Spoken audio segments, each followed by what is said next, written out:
बारामती नगर परिषदेतील स्वच्छता कामांदरम्यान कर्मचाऱ्यांना कोणत्याही सुरक्षा साधनांशिवाय ड्रेनेजमध्ये उतरवण्यात आल्याचा गंभीर प्रकार समोर आला असून यामुळे संतापाची लाट उसळली आहे। मॅन्युअल स्कॅव्हेंजर्स आणि त्यांच्या पुनर्वसन कायदा 2013चं उल्लंघन झाल्याचा आरोप करत मुख्याधिकारी पंकज भुसे यांच्यावर फौजदारी गुन्हा दाखल करून निलंबनाची मागणी करण्यात येते आहे। मिळालेल्या माहितीनुसार नगर परिषदेच्या ड्रेनेज साफसफाईच्या कामात सफाई कर्मचाऱ्यांना ऑक्सिजन किट, मास्क, हातमोजे किंवा गमबूट यांसारखी आवश्यक सुरक्षा साधने न देता थेट गटारात उतरवण्यात आले।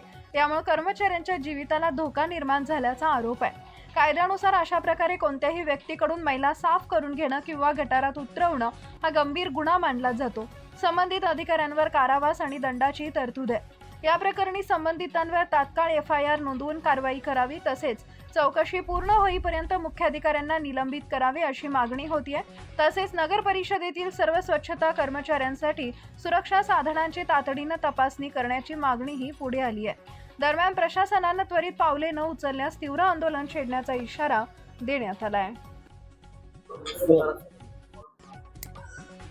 जी आज आपण जी पत्रकार परिषद बोलावली की ह्याच्यासाठी बोलावलेली होती की बारामतीचे मुख्य अधिकारी यांना निलंबित करण्यासाठी आणि यांच्यावर ॲट्रॉसिटी अंतर्गत गुन्हा दाखल करण्यासाठी। याचं कारण असं आहे की बारामतीचे मुख्य अधिकारी पंकज भुसे यांनी मॅन्युअल स्कॅव्हेंजर ॲक्टचा भंग केल्यामुळे त्यांनी अशा प्रकारे लोकांना, त्यांच्या कर्मचाऱ्यांना मॅनहोलमध्ये उतरून त्यांच्या जीवितास खेळण्यास भाग पाडत आहे। आणि कशा प्रकारे त्यांनी ह्या गोष्टी केलेल्या आहेत, तर ह्या गोष्टी दाखवण्यासाठी आणि त्यांच्यावर ॲट्रॉसिटी अंतर्गत गुन्हा दाखल करून मॅन्युअल स्कॅव्हेंजर ॲक्ट अनुसार गुन्हा दाखल करून त्यांचं निलंबन करण्यासाठी ची मागणी ही आज आपल्या माध्यमातून करत आहे।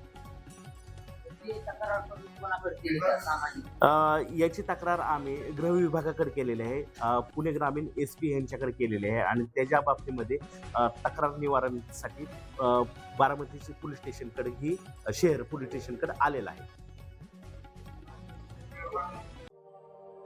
अशाच नवनवीन बातम्या पाहण्यासाठी बारामती वार्तापत्र चॅनलला लाईक करा, शेअर करा, सबस्क्राईब करा आणि बेल आयकॉन प्रेस करा।